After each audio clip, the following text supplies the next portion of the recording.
Dans le 20h de TFM, dans l'actualité de ce lundi, mort de 3 pèlerins sénégalais à la Mecque. Sur Twitter, le chef de l'État, Macky Sall, exprime sa profonde tristesse. On vous raconte les circonstances du décès de nos 3 compatriotes dès le début de cette édition. Ngor, Ouakam, Virage, Yoff, Djamalaï, plusieurs quartiers de la capitale manquent d'eau. L'accès est difficile la journée. Situation pénible pour les populations, vous le verrez. Dans ce journal également, la détresse des chefs de famille gourgourlous.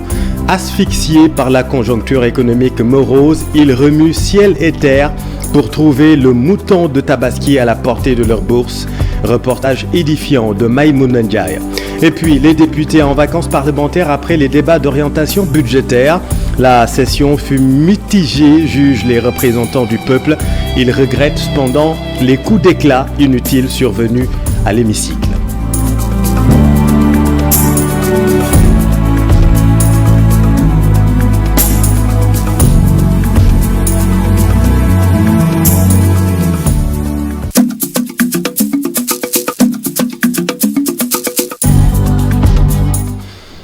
Trois Sénégalais laissent leur vie à la Mecque. La délégation générale au pèlerinage informe que l'une des victimes a été mortellement fauchée sur une voie d'autoroute. Une pèlerine est décédée également à la première étape de Médine. Le 3e décès a été enregistré au cours d'une visite des différents sites d'hébergement. Sur Twitter, le chef de l'État, le président Macky Sall, a exprimé sa profonde tristesse. Le président Macky Sall qui effectue lui aussi le pèlerinage. L'autre grand titre de cette édition, des populations sevrées d'eau. Les habitants de plusieurs quartiers de la capitale ont un accès limité à l'eau. À Ngor, Ouakam, Virage et Yoff, le liquide précieux ne coule presque plus la journée. Voilà tout cela dans ce sujet réalisé par Cher Diop et Diafarapa. Au secours, ils sont nombreux les habitants qui crient à tue-tête cela. L'eau ne coule plus dans les robinets. Les réserves d'eau se sont taries aux grandes dames des habitants qui vivent un véritable casse-tête. Depuis des jours, nous sommes à Ouakam. Et on a problème d'eau. On s'est réveillé à 4h du matin pour prendre de l'eau. Ça ferme 7h du matin et c'est tellement compliqué. Et on est tellement fatigué. Après Ouakam, cap sur Yoff. Ici, même constat. Une pénurie d'eau s'énonce avec ses grandes conséquences. Si on se réveille et qu'on se rend compte qu'il n'y a pas d'eau, quand même on est dans une situation confuse. En tant que citoyen qui doit vraiment prendre une douche, en tout cas on a besoin de l'eau dans toutes les choses de la vie. On n'a pas d'eau, c'est critique. C'est critique. Parce que l'eau est tout, l'eau est vitale. Surtout quand cette veille de fête, des Sénégalais ont besoin d'eau pour plusieurs raisons. On mange avec de l'eau, on se lave avec de l'eau, on fait le linge avec de l'eau. Si on n'a pas d'eau, qu'est-ce qu'on fait? C'est difficile, très difficile même. Ouais, c'est vraiment compliqué. On est obligé d'acheter des barigots. Et si on n'a pas des réservoirs, c'est mort. Qu'il nous donne vraiment ce privilège, entre guillemets, vraiment donc d'accéder à l'eau pour pouvoir avoir une vie saine, une bonne santé vraiment dans son ensemble. Ils interpellent les autorités étatiques pour que les robinets se mettent à couler de nouveau et qu'ils arrêtent de crier en leur fort intérieur au secours. Et la forte demande en période de chaleur explique ce déficit, mais la situation va vite revenir progressivement à la normale, promet la CNO. Les quartiers de Yoff, dans les quartiers de Djamalaï, dans les quartiers également de Ouakam Komiko, où nous connaissons présentement quelques tensions. Donc ça, c'est pour répondre à votre question, c'est dire que nous sommes dans ce qu'on appelle nous la période de pointe, qui est une période de forte consommation, donc de forte demande en eau, donc où les besoins des populations ont tendance à augmenter par rapport à des temps où nous sommes en hors pointe de 10 à 30%. Donc cette sollicitation sur le réseau fait que nous connaissons des discontinuités d'eau, du service d'eau dans certains quartiers, notamment comme les quartiers que je viens de citer principalement. Déjà, je dis qu'aujourd'hui, on commence à noter une bonne amélioration. Donc d'ici demain, après-demain, on va retrouver une bonne distribution en eau dans l'ensemble de ces quartiers-là. Un déficit donc dans la distribution de l'eau dans la capitale, malgré la promesse KMS3. L'Ascosen s'étonne de cette situation. Momad Sissé et ses camarades demandent un retour rapide, un soulagement rapide des populations. Nous voici avec Chérif Thiam. C'est qu'avec KMS3, l'offre quand même pourrait couvrir la demande. Donc on ne peut pas comprendre qu'on ne puisse pas atteindre encore les 200 000 mètres cubes qu'on nous avait promis, alors que la demande est là. Donc nous demandons à ce que le bras technique qui est la SONES fasse vite avec les travaux qui doivent se terminer pour que au moins KMS3 puisse atteindre les 200 000 mètres cubes le plus rapidement possible. Et qu'au niveau de Sen'Eau, mais que pour soulager au moins les parties qui ont connu des pénuries, qu'il y ait quand même des citernes qui puissent en permanence continuer le service. On ne peut pas comprendre quand même qu'on puisse être abonné, payant régulièrement ses factures, et pendant cette période de forte chaleur et la Tabaski qui approche, qu'on vit avec cette pénurie d'eau. C'est inacceptable. Venons-en aux préparatifs de la fête de Tabaski. Le Premier ministre Amadou Ba a effectué une visite dans les différents points de vente de moutons dans la capitale. Nous y reviendrons dans nos prochaines éditions. Mais dans les régions, les moutons sont jugés exorbitants. Le prix des moutons jugé exorbitant à Kaolack par exemple. Et les éleveurs expliquent que ce coût est élevé par la cherté de l'aliment de bétail. Voyons tout cela avec Ousmane Dem. Dans ce point de vente, le prix des moutons varie entre 150 et 300 000 francs CFA. Le vendeur estime que c'est à la portée de toutes les bourses. Ici, le prix du mouton est revu à la baisse durant la période de la Tabaski. Mais au forail de Kawon, la situation est tout autre. Les clients trouvés sur place dénoncent la cherté du mouton. Le mouton coûte cher en ce moment. C'est vraiment difficile pour nous à quelques jours de la Tabaski. Du côté des vendeurs, les arguments ne manquent pas pour justifier cette hausse vertigineuse du prix des moutons.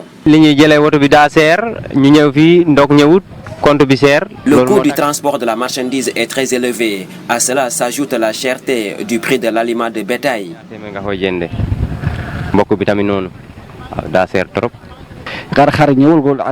Il n'y a pas assez de moutons dans ce forail, contrairement à l'année précédente. C'est aussi un facteur parmi tant d'autres qui explique cette situation. Pour parer à toute éventualité, l'État devrait prendre les devants selon ses clients. Nous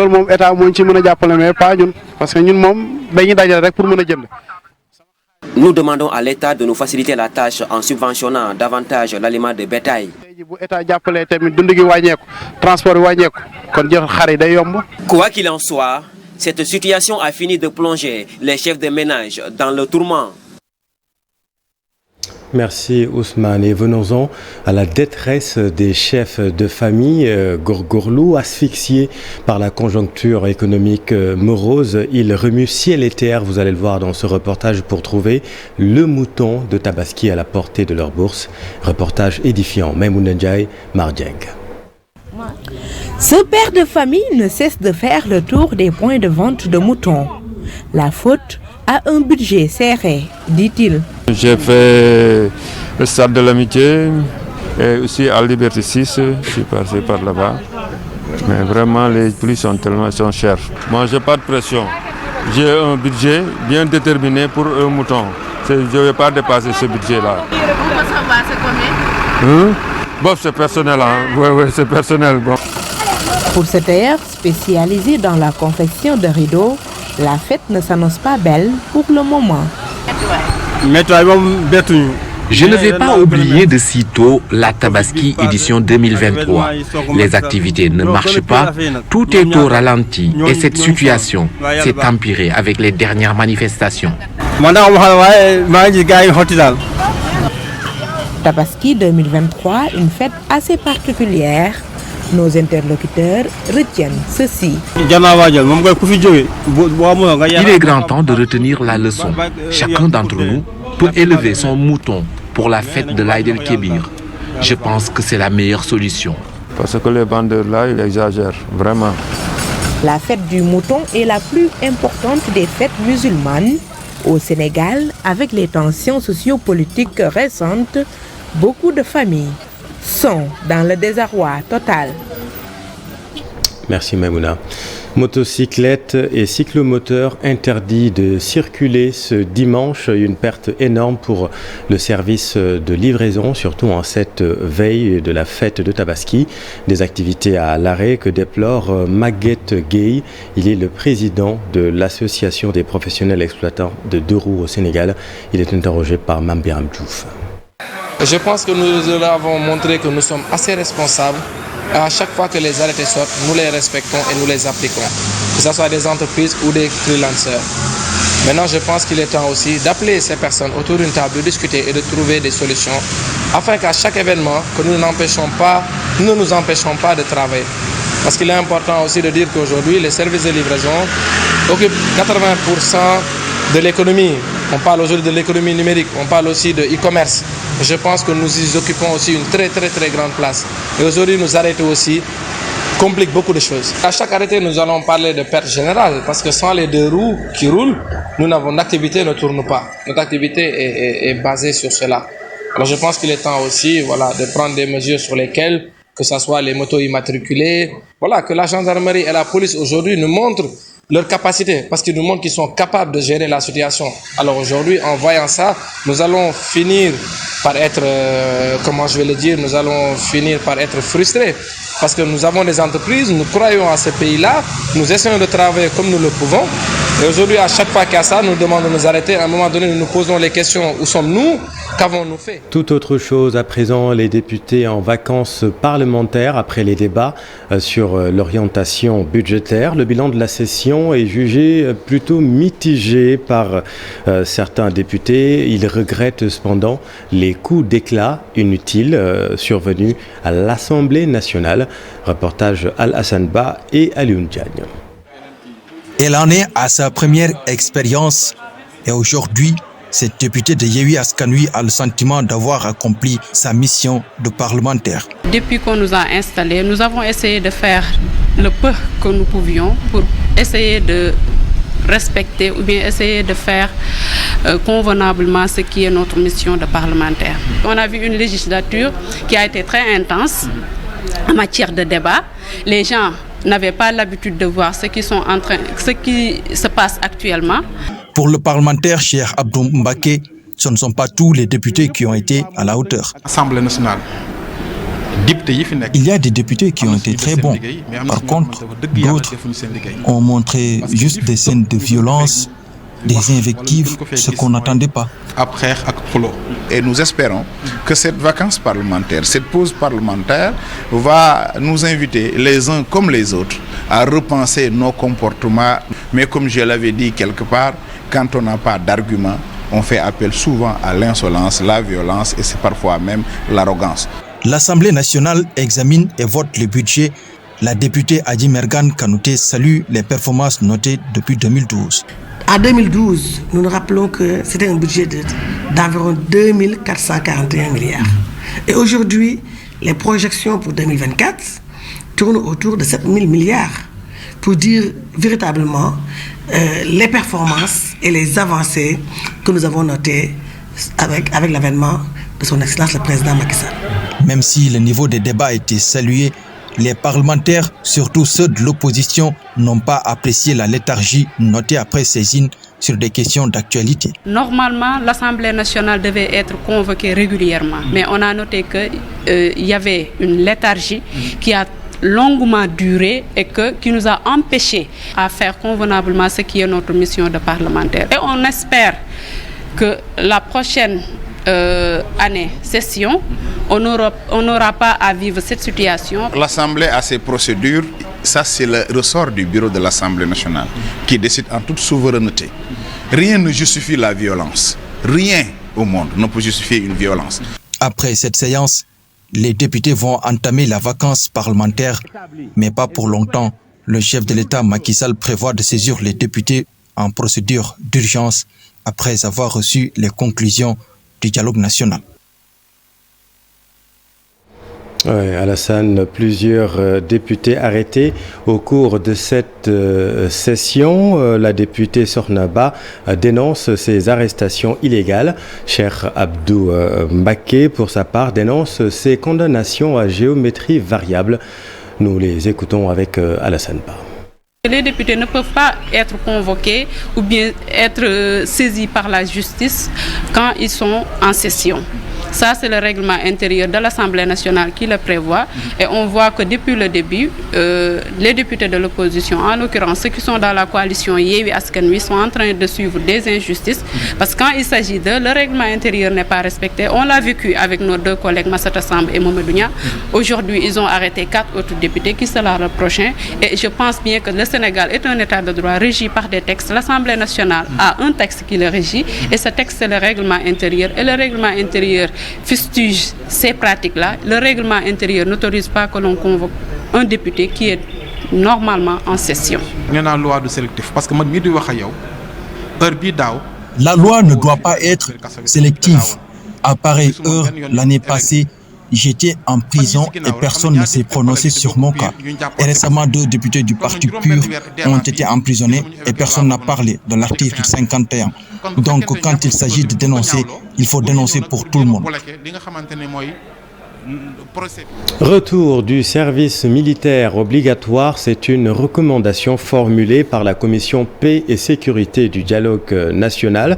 L'objectif étant, vous le savez, d'inculquer des valeurs civiques et patriotiques aux jeunes.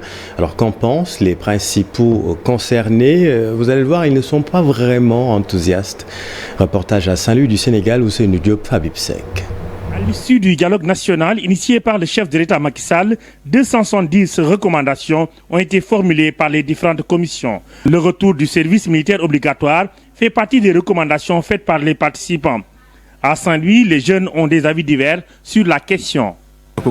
Les jeunes qui veulent le faire sont libres. Mais moi, je suis pêcheur et je ne vois pas l'intérêt d'une telle proposition. Faire service militaire à tout un chacun, pour les jeunes surtout, ça va les apprendre à savoir comment gérer la cité. Pour les anciens militaires rencontrés, le service militaire obligatoire pour renforcer le civisme et le patriotisme chez les jeunes. Il n'y a rien de tel. Quand on est militaire, on apprend à aimer, comme je l'ai tantôt dit, sa patrie. Donc quelqu'un qui aime sa patrie, mais il aime les biens de sa patrie. Quelqu'un qui aime sa patrie ne va pas saccager les biens d'autrui. Quelqu'un qui aime sa patrie va accepter de mourir pour cette patrie-là. Aujourd'hui, avec la tension notée dans la sous-région et le manque de civisme et de patriotisme chez certains jeunes, ces anciens militaires invitent les autorités à faire de cette recommandation l'une des priorités. C'est-à-dire dès l'instant que le jeune est formé militairement, donc quand on a besoin de lui sur le terrain, on n'a plus besoin de le former, il faut juste de le réintégrer pour qu'il fasse ce qu'il a déjà appris. Et secondo, qui parle d'armée, parle de patriotisme et de civisme. Le service militaire obligatoire est une recommandation positive selon les anciens militaires. Selon eux, c'est une manière d'éduquer et de renforcer le patriotisme chez les jeunes. Mais si l'État compte l'appliquer dans notre pays, les autorités doivent d'abord entamer des séries de sensibilisation à l'endroit de la jeunesse. Merci Ousseynou. L'actualité, c'est aussi la journée internationale de lutte contre la drogue célébrée aujourd'hui. L'addiction doit être considérée comme une question de santé publique selon le coordinateur du centre de prise en charge intégrée des addictions de Dakar, le CEPIAD. Pour une meilleure prise en charge, il faut prévenir et accompagner plutôt que de réprimer systématiquement. L'addictologue prône la validation du code des drogues. Voyons tout cela avec Fatou Bintou Conté. Ces dernières années, les forces de défense et de sécurité ont réalisé des saisies records de drogue dure. Malgré la criminalisation, l'utilisation de cette substance augmente, provoquant une addiction chez certains consommateurs qui ignorent les risques.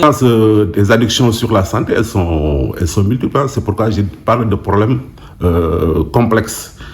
Sur la santé, il y a ce qu'on appelle la santé psychique, c'est-à-dire mentale. Il y a des conséquences sur le plan psychique, sur le plan mental, parce qu'on sait que quand on consomme des drogues, par exemple, on est moins vigilant.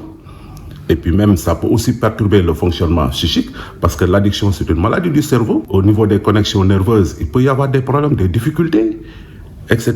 Ça peut conduire à la mort. Il y a eu des cas d'overdose, mais aussi des complications sur le plan somatique. On a eu beaucoup d'usagers de drogue, notamment les injecteurs qui ont eu le VIH, par exemple.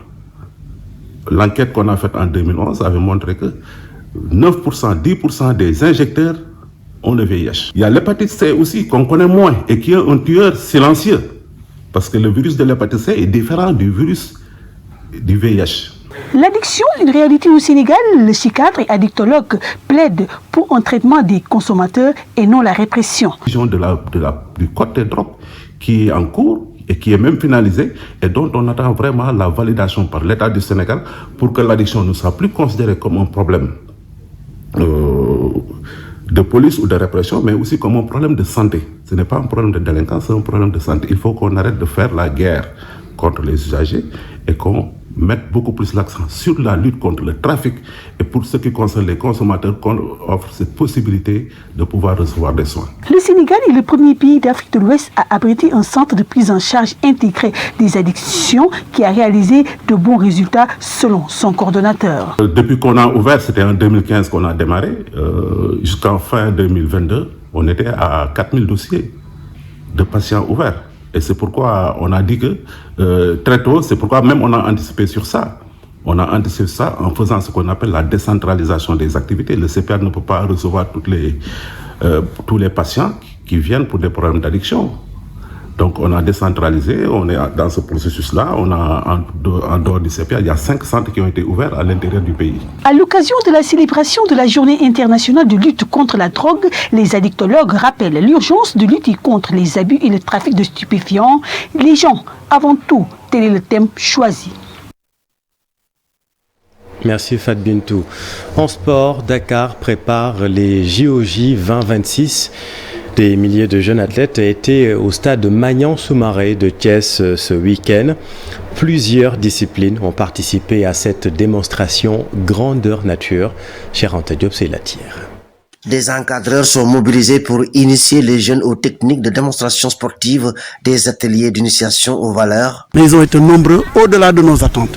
Les parents d'élèves, les enseignants, mais aussi les autorités, le gouverneur de Thiès, le préfet de Thiès, l'inspecteur régional de la jeunesse et de sport, l'inspecteur départemental, les acteurs de l'éducation surveillée, de l'éducation nationale et aussi les artistes. Nous avons vu les artistes de Thiès qui ont été de la partie, vous aussi de la presse. Donc ça montre qu'aujourd'hui, Thiès est en train de reprendre sa place dans le positionnement au niveau du sport, mais plus encore, Thiès est prêt pour jouer sa pleine partition dans la préparation, l'organisation et la livraison des Jeux Olympiques de la jeunesse. Mais nous avions ciblé 1000 jeunes. Les athlètes sont aussi en plein dans la préparation des Jeux Olympiques de 2026. Badra Fall, champion du Sénégal en Kung Fu, fait partie des sélectionnés. Oui, Inch'Allah, on est en train de préparer ça, avec la fédération, avec nos coachs là. Ils ont sélectionné les athlètes dans des différentes localités. C'est-à-dire il y a des gens qui venaient à Thiès, d'autres à Hambourg, à Joal et partout au Sénégal. Les Jeux Olympiques sont fixés du 31 octobre au 13 novembre 2026, 14 jours de compétition. Il y aura du sport et des activités culturelles. Arabie Saoudite, nouvelle Eldorado des footballeurs. L'international sénégalais Khalidou Koulibaly a signé hier un contrat de 3 ans avec Al Hilal. Le portier Edouard Mendy est aussi attendu ce lundi à Jeddah pour signer un contrat avec Al Ahly. Ces choix peuvent-ils compromettre leur sélection dans la tanière? Élément de réponse, Mamadou Ndiaye. Le discours du sélectionneur en 2019 qui considérait les clubs du Golfe comme des équipes de seconde zone va-t-il évoluer? Depuis le mondial Qatar 2022, le Golfe devient la toute nouvelle destination des cadres de l'équipe nationale, à savoir Kalidou Koulibaly et Edouard Mendy qui s'engagent avec les clubs saoudiens. C'est une question d'actualité. Aujourd'hui, c'est vrai qu'avec la prochaine Coupe du Monde dans le Golfe, c'est un championnat que je suis. C'est des championnats qui m'intéressent. Souvent avec notre staff, nous regardons nos matchs, nous continuons à superviser nos garçons qui évoluent là-bas. Et c'est vrai qu'avec cette future Coupe du Monde dans le Golfe, on a tendance à dire que le championnat est en train de progresser. Beaucoup de gros joueurs aujourd'hui arrivent à aller là-bas, à compétir. Je pense qu'on peut dire que oui, ça peut être une éventualité d'ouvrir cette possibilité-là. Après la France, la Belgique, l'Italie, l'Angleterre, le capitaine des Lions va découvrir son 5e championnat en Arabie Saoudite, un transfert estimé à 15 milliards de francs CFA. De même que le gardien de but Edouard Mendy, qui va officialiser son transfert ce lundi.